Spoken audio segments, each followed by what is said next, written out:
poner sobre la mesa un caso que creíamos estaba zanjado, ¿no? Que es el caso de Narumi, un caso que ha tenido mucha conmoción, análisis y evidentemente lo que aún no se sabe es dónde finalmente está el cuerpo de Narumi, pero hay una condena a Nicolás Cepeda, el chileno que está involucrado. Tenemos un panel para analizar este caso y Alberto, tú, a ver, lo conversamos fuera de pantalla, ¿no? Si hay alguien que sabe de este tema, que lo ha seguido al dedillo, eres tú, porque lo conversamos y efectivamente tiene muchas nebulosas. Se pensaba que esto estaba zanjado, pero aparentemente eso no es así. ¿Hay una esperanza desde el punto de vista del proceso con respecto a Nicolás Cepeda? Dos grandes protagonistas, Narumi Kurosaki y Nicolás Cepeda. Nicolás Cepeda condenado por la Corte de Besanzón en un segundo juicio, podrán recordar ustedes, y efectivamente todo el mundo pensaba que ya estaba todo dicho, pero quedaba un recurso, que es un recurso que se llama de casación, para revisar en la Corte de Casación, ya en París, si efectivamente existieron fallas procesales que llevaron a que la condena no haya sido una condena justa. En este caso, se está buscando una falla procesal muy específica, que es que la defensa no contó con determinados antecedentes probatorios que se presentaron en el juicio y por lo cual no pudo ejercer muy bien su derecho. ¿Cómo qué? Unos PowerPoint. Se dice que no tuvo acceso a la defensa y de eso se están agarrando para este recurso de casación. Recurso de casación que no haría que él fuera inocente, sino que llamaría a repetir el juicio. Y habríamos tenido este primer juicio, luego la apelación y ahora posiblemente un nuevo juicio, pero eso lo sabremos dentro de los próximos días. Uy, vamos a conversar de esto con nuestro panel, por supuesto, porque también estamos con Mauricio Valdivia, psicólogo forense y docente. Qué gusto tenerte, Mauricio. Vemos la siguiente nota y lo conversamos.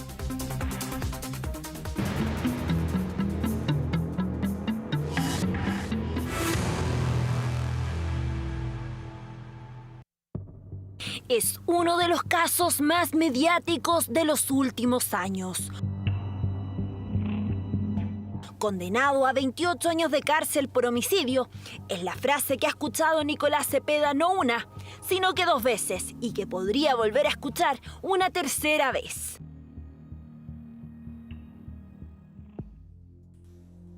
La razón, la defensa del chileno, que fue condenado en Francia por el asesinato de su expareja Narumi Kurosaki, presentó un recurso con diversos argumentos ante la Corte de Casación, buscando así anular la sentencia y llevar a un tercer juicio este caso.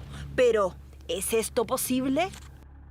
Si la Corte acoge el recurso de apelación interpuesto por esta defensa, se realizará una tercera audiencia de juicio, donde por supuesto la defensa intentará absolver a Nicolás Cepeda de los cargos que se le imputan en su contra por el fallecimiento o asesinato de su expareja Narumi Kurosaki. En caso que la Corte rechace el recurso de apelación de la defensa, la condena de 28 años impuesta a Nicolás Cepeda quedará firme y ejecutoriada a lo menos en la justicia francesa, quedando únicamente la instancia para que la defensa pueda recurrir a la Corte Europea de Derechos Humanos. Más de 9 años han pasado desde que se declaró la desaparición de Narumi Kurosaki. 9 años desde ese 4 de diciembre de 2016, que fue la última vez que se le vio con vida a la joven japonesa. La última persona en verla, Nicolás Cepeda, quien según la justicia francesa la habría asesinado el 5 de diciembre del mismo año, dejando su cuerpo en un paradero que hasta hoy es desconocido. Lamentablemente, Nicolás se va con sus secretos. La familia de la víctima podrá encontrar un poco de tranquilidad gracias a la decisión que se tomó hoy. Un caso que, pese a tener un culpable, sigue siendo un misterio. Una historia que, recordemos, comenzó en 2014, cuando Narumi Kurosaki y Nicolás Cepeda se conocieron en Japón y comenzaron un noviazgo hasta el 2016, mismo año en que la japonesa llegó a Besanzón, en el este de Francia, para estudiar idiomas. Según la investigación, es en ese momento en el que ella decide terminar su relación con el chileno. De acuerdo con la fiscalía, Cepeda, al no soportar la ruptura, viajó de Chile hasta Francia sin previo aviso y ahí es donde comete este terrible crimen. La nuit, j'ai entendu des booms sur les portes, les meubles. Et après, j'ai entendu un cri très strident, très aigu et fort. Et ça s'est arrêté au bout d'une minute et ça a repris. Las primeras alertas se levantaron durante la madrugada del 5 de diciembre, cuando los compañeros de la residencia donde vivía Narumi aseguraron escuchar gritos y golpes desde su habitación ubicada en la universidad. Et ça s'est arrêté au bout d'une minute et ça a repris. También Arthur Del Piccolo, un joven francés de 26 años quien se convirtió en la nueva pareja de Narumi, llegó hasta el dormitorio de la joven, no encontrándola en el lugar, algo que lo puso en alerta inmediata. La investigación logró comprobar que Cepeda compró comida, 5 litros de benzina, un detergente antigrasas y 3 cajetillas de fósforo. Igualmente, arrendó un auto que devolvió lleno de barro, lo que hace presumir que anduvo en zonas boscosas. によりますと、容疑者とされる男の携帯電話やレンタカーの GPS 情報から捜査当局がブザンソンから車で1時間ほどにあるこちらの森を集中的に捜索していることが新たに分かりました。 Además, la cronología del enigmático caso confirma que Cepeda abandona la ciudad 2 días después del encuentro, junto con este video donde amenaza a su exnovia. Needs to build trust and she needs to pay a little cost of what she did and assume that she cannot go around making those kind of mistakes. Loves her. Yes. 2 weeks. Son estas pistas y una serie de contradicciones la que llevaron a que Nicolás Cepeda fuera condenado a 28 años de cárcel en un juicio que estuvo lleno de polémicas. He mentido. Veo que hubiera sido más fácil decir la verdad. Hoy ya no tengo miedo. Le recuerdo que durante el interrogatorio del chileno aseguró que en declaraciones anteriores decidió ocultar información por temor a que se construyera una historia que no era cierta. Narumi me pidió comprarle un pasaje en bus a León. Ella me compartió su número de tarjeta para realizar la compra. Si les contaba eso antes, lo habrían usado en mi contra. Es lo que declaró Cepeda para explicar la ausencia de la joven. Esta fue otra de las mentiras que el hombre admitió haber dicho. Eso sí, no fue la única contradicción que dejó en lado a los asistentes en 2023. No le conté a mi familia que viajaba para ver a Narumi porque me daba vergüenza. Ya habíamos terminado. Hay más llamados telefónicos que supuestamente realizó el chileno que no cuentan con registro, su retiro un día después de lo que había declarado en el juicio anterior y que su encuentro con la japonesa el 4 de diciembre no fue un hecho fortuito. Noto que alguien toma la hoja, salgo del vehículo y la veo ante mí. Llora, me mira y me dice: pensaba que no volvería a verte. Un papel de tamaño A4 con el mensaje Nikomi, en la forma que según Cepeda logró acercarse a la joven desaparecida. Un cambio en su versión de la historia, que es muy opuesta a la que entregó en interrogatorios anteriores. Pero lo más escalofriante y sorprendente fueron las supuestas preguntas que realizó Nicolás a su primo médico en España, que tenían relación con la muerte por asfixia y el estrangulamiento. Realmente no sé qué pensar. No creo haber dicho esas cosas. Hago muchas preguntas. Es parte de mi personalidad. Soy curioso. Es una lástima que el cuerpo siga desaparecido, pero eso no fue por fracaso de la investigación. Nicolás Cepeda utilizó métodos desarrollados para ocultarlo. Son todas estas confesiones, más las pruebas que presentó la justicia francesa, lo que determinó que Cepeda terminara tras las rejas. Un veredicto que hoy su defensa busca anular, para así dar inicio a un nuevo juicio. No se trata de un guión, Mari, de Netflix, de una película, pero perfectamente podría serlo. Total. Tiene todos los elementos, así que nos la están escribiendo desde ya. Alberto Prej, ¿qué busca Nicolás Cepeda? Es la primera pregunta. Y la segunda, ¿de dónde saca plata? Porque son abogados muy caros de procesos que también son extensos. Exactamente, bueno, Nicolás Cepeda busca en esta acción de casación la anulación del juicio por haber encontrado un vicio procesal en este y que se inicie todo de nuevo. No es que lo vayan a declarar inocente o culpable en esta corte de casación, sino solamente buscar este error procesal. Muy difícil, yo estuve viendo cómo fallaba esta corte de casación, es muy difícil, y acá en Chile también, si uno fuera de casación, solo el 5% más o menos uno le va bien en este tipo de búsqueda de efectos procesales. Y respecto a su defensa, es muy buena pregunta, Simón, porque los abogados de Cepeda han sido abogados de importantes personas. El primer equipo jurídico de Nicolás Sarkozy y el segundo equipo jurídico de Karim Benzema. O sea, estamos hablando de defensas multimillonarias. ¿Y de dónde sacan la plata? Esa siempre ha sido una gran duda. Evidentemente existe ahí un secreto profesional, nunca lo han dado a conocer, pero la familia de Nicolás Cepeda no es una familia de multimillonarios y claramente estos juicios más tan específicos requieren una cantidad de recursos que son, insisto, millonarios en euros. Mira, qué curiosidad eso, pero ¿qué saca Nicolás Cepeda con este recurso de casación y con lo que está realizando? Bueno, dos cosas. Obviamente, yo supongo que él busca que el juicio se anule, pero en caso de no anularse ya está ganando algo que ha sido muy coherente con cómo su defensa o sus defensas han manejado desde el principio del caso: ganar tiempo. ¿Y por qué ganar tiempo? Porque hoy día Nicolás Cepeda está en una cárcel que es una cárcel no propiamente tal para condenados. Está en una cárcel de imputados que tiene sería como una especie de Capitán Javert. Bueno, Capitán Javert, porque es francés. Javert. Capitán Javert. Está en una buena prisión, y esto cambiaría porque se tuviera que ir a una cárcel de condenados. Y sabes que le hace una movida procesal muy interesante, que acá en Chile también se hace y que es bastante discutible. El día antes del juicio de apelación cambia su defensa y con eso logra postergar este segundo juicio que vimos hace algún tiempo. Aquí también está jugando con aquello, así que tenemos fechas, pero todo puede pasar porque esto ha sido una defensa muy dilatoria en el tiempo. Pero podría, por ejemplo, que aquí lo condenaran por más años, o eso no se ve, no es Acá que no vaya a se cambiar ve. la condena, Acá no- eso ya es un hecho en los 20 y tantos años. Acá solamente lo que va a ver la Corte de Casación, si efectivamente tanto la defensa contó con todos los antecedentes que tenía el fiscal para acusar.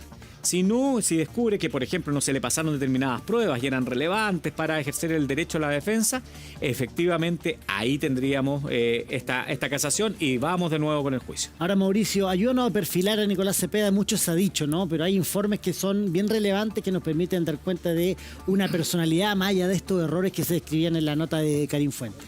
Sí, hay dos informes. De hecho, hay un informe psiquiátrico y un informe psicológico, y donde predomina quizás la característica más central, el alto nivel de narcisismo. No llegan a hablar de psicopatía, pero es como el elemento central básico que va a configurar la psicopatía, pero en el informe solamente se habla de un alto nivel de narcisismo y de una gran capacidad de manipulación del entorno. Quiere tener control, quiere tener superioridad, eso es justamente lo que lo caracteriza. Pero un nivel alto de narcisismo te hace un criminal. No, desgraciadamente no hay una regla que podamos decir con este puntaje se convierte en criminal. Yo diría, y de hecho lo preguntábamos previamente, no hay antecedentes de conductas antisociales previas, al menos que de lo que se conozca. Y cuando digo conductas antisociales, no necesariamente delito, que haya tenido conflictos con personas, que haya tenido dificultades de interacción, o posiblemente a partir de su propio narcisismo. Eso no se conoce. Nunca echan pie atrás los narcisos, o sea, siempre van a ir con su verdad, y la digo así entre comillas, hasta el final. Sí, aquí había otro componente, que este narcisismo además está asociado a un alto nivel de... Él es muy inteligente. Muy inteligente. Pero, y posiblemente ahí aparecen la lógica de los errores, porque aparece un grado de impulsividad, o sea, narcisista y con cierto grado de impulsividad. Es decir, que siente emociones y actúa directamente. Pese a tener una alta capacidad intelectual. Recuerden que él la conoció en Japón, él era ayudante de un profesor en una universidad, y esto da cuenta entonces de que posiblemente los errores, todas esas cosas que se le atribuyen posteriores, por ejemplo, podría estar dado por la impulsividad, más que por el narcisismo, porque el narcisismo necesita el control, pero cometió una serie de errores. Pero exacto, ya vamos a hablar de los errores, pero quiero seguir en el perfil de personalidad que tiene Cepeda, porque llama la atención que un cabro que tenía todo un futuro por delante, que no tenía conducta antisocial previa, que uno dice, uno no llega de la nada a convertirse en un criminal, tienen que haber conductas previas para generar esos rasgos de personalidad. Brillante, en buenas universidades, con un futuro gigantesco por delante, supuestamente un crimen premeditado, o sea, tuvo tiempo para masticar las consecuencias que tendría una decisión como esta. Viajó a Japón, imagínate, a Francia, perdón. Llega a matar a alguien. 13 horas. Sí, mira, en el contexto criminológico hay una palabra que son los delitos pasionales. Se critica bastante el hecho, porque no es pasión, no es amor, claro. No es amor, sino que es descontrol excesivo. Es obsesión. Técnicamente hablamos de acting out, es decir, la emoción violenta no se mediatiza, no es capaz de... Es un analfabetismo emocional, por así decirlo. No es capaz de decir, tengo rabia, tengo pena, me dejaste, te perdí y mi dolor no lo puedo vivir sin ti. Eso no lo puede mediatizar. Entonces, recuerden que hay una grabación en donde él le impone una serie de condiciones, bueno, pseudo amenaza se categoriza, porque no amenaza directamente, claro. No amenaza de quitarle la vida, pero sí le pone una serie de condiciones para mantener la relación. Él pareciera que lo que más lo afectó era la pérdida de la relación. Claro, porque efectivamente hay que entender que Narumi había iniciado una nueva relación con Arthur del Piccolo, que de hecho fue el primer sospechoso de este caso. Él estuvo mucho tiempo pasándolo muy mal y termina siendo un testigo contra Nicolás Cepeda en los juicios posteriores. Al parecer es esta nueva relación con Arthur del Piccolo que realmente ciega a Nicolás Cepeda y que hace que vaya tomando estas decisiones que, claro, cuando uno las lee dice, estas decisiones son imposibles, viajar 13 horas para estar pocos días, rondarla. Hay que entender que Nicolás Cepeda llega en un automóvil y se pone afuera del complejo de la universidad donde estudiaba Narumi día y noche esperando hasta que se logran encontrar. Y ahí luego tienen este encuentro aparentemente sexual consentido, pero que donde después hubiera cometido este homicidio y sacado el cuerpo de Narumi en una maleta, que es lo que se estima. ¿Cuáles son los errores, a tu juicio, Alberto, de Nicolás Cepeda que finalmente lo condenan? Hablábamos eso con Mauricio. Es increíble que una persona tan genial, pero es habitual, cometa errores que podrían ser determinadamente torpes. Por ejemplo, Nicolás Cepeda va a España y el celular de Narumi aparece en España. Nicolás Cepeda llega a Chile y el celular de Narumi aparece en Chile. Nicolás Cepeda contacta a un primo que tenía en Barcelona después de presuntamente haber cometido el crimen, aterriza, su primo está estudiando medicina y ¿sabes la pregunta que le hace al primo? ¿Cuánto demora en morir una persona por asfixia? Sí, eso fue muy raro porque uno no tiene una conversación así con nadie. O sea, yo tengo conversaciones raras, pero tan raras no. Claro. O sea, claramente no. Y luego hay otros errores. Por ejemplo, contacta a determinadas personas para que le tradujeran mensajes haciéndose pasar por Narumi, para mandárselos a la familia. Entonces, ¿por qué hace todo eso si no está ocultando algo? ¿Y para qué lo hizo? Porque en realidad eran demasiado torpes esos errores. Para lo sofisticado del crimen que estamos hablando, que todavía no se encuentra el cuerpo. Claro, yo creo que Mauricio puede profundizar, pero es la impulsividad que efectivamente muestra Cepeda, que yo creo que empieza a pensar, bueno, ¿cómo voy a tapar este crimen? Y lo tengo que tapar, por ejemplo, en este envío de mensajes que hacían parecer que Narumi estuviera viva. Porque efectivamente hay una compra de un pasaje rumbo a Lyon, si no me equivoco, donde Narumi se supone que al día siguiente de haber estado con Cepeda se iba a ir hacia Lyon, y entonces para darle a conocer a la familia que ella estaba viva, cuando ella evidentemente ya había fallecido. Ahora, ¿cómo conviven, Mauricio, estas dos almas? Este ser impulsivo por un lado, pero este otro ser calculador que no siente arrepentimiento por lo que hace, porque son aparentemente contradictorias. Yo creo que técnicamente tú lo has dicho, no lo podría decir mejor. ¿Cómo conviven estas dos almas? Se llama disociación. Es decir, esta disociación le permite seguir, y consideremos que sí la asesinó.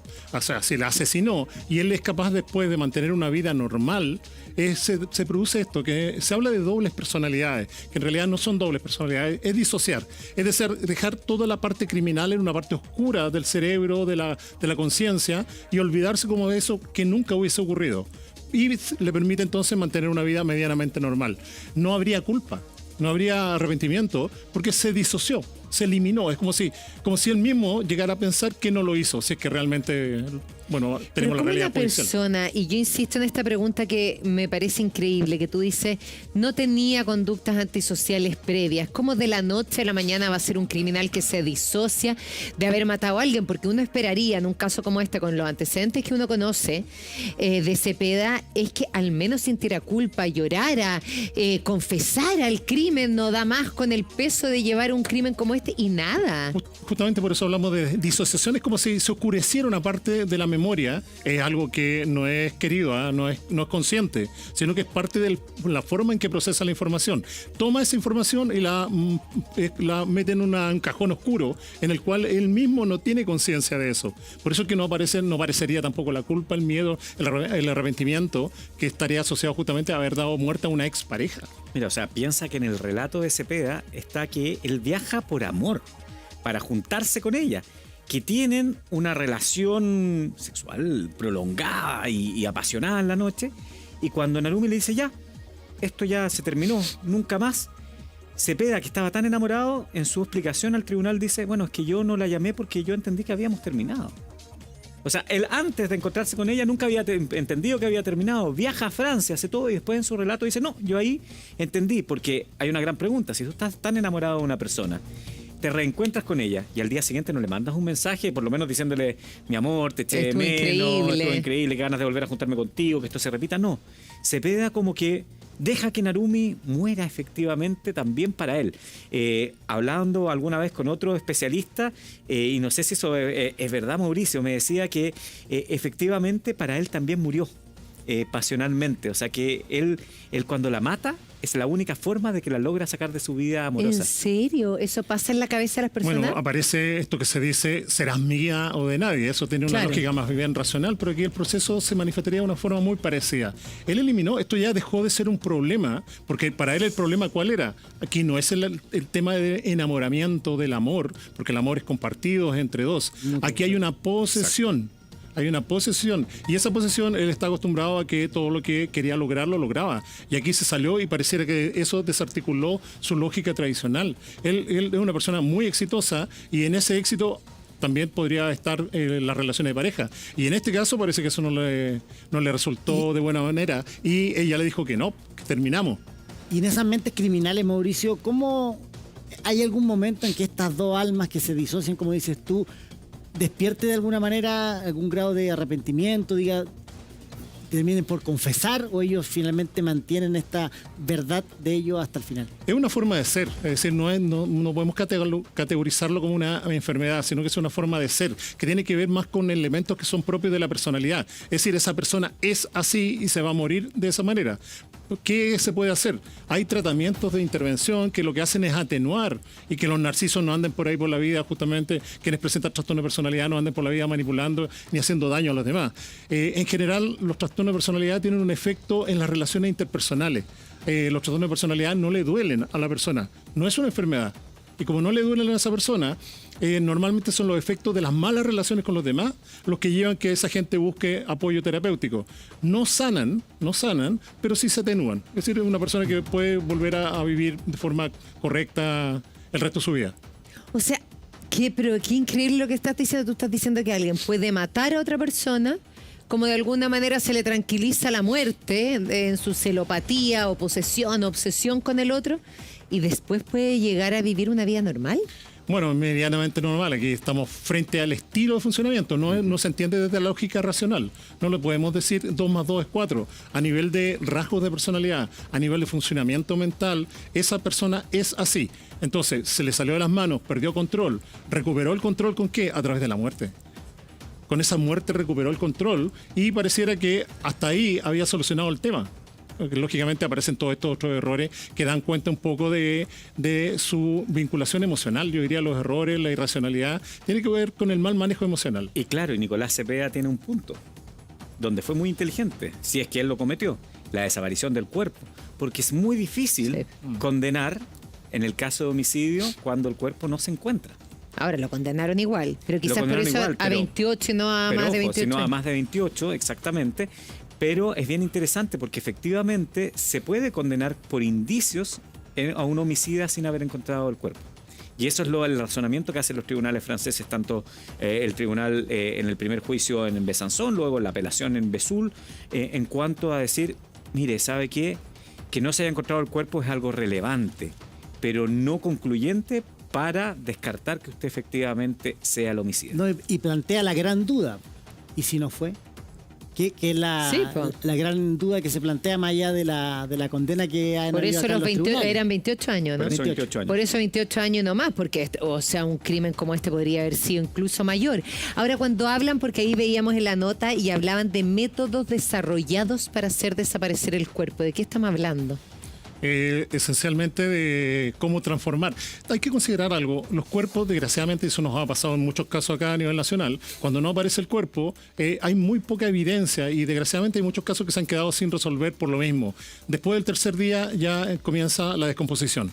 O sea, yo tengo que considerar que con solamente pasan 3 días y todas las partes blandas empiezan justamente a quedar solamente restos óseos. Entonces eso hace que técnicamente sea muy difícil poder establecer causa de muerte. Lógicamente, si no se establece causa de muerte, tampoco podemos establecer participación de terceros.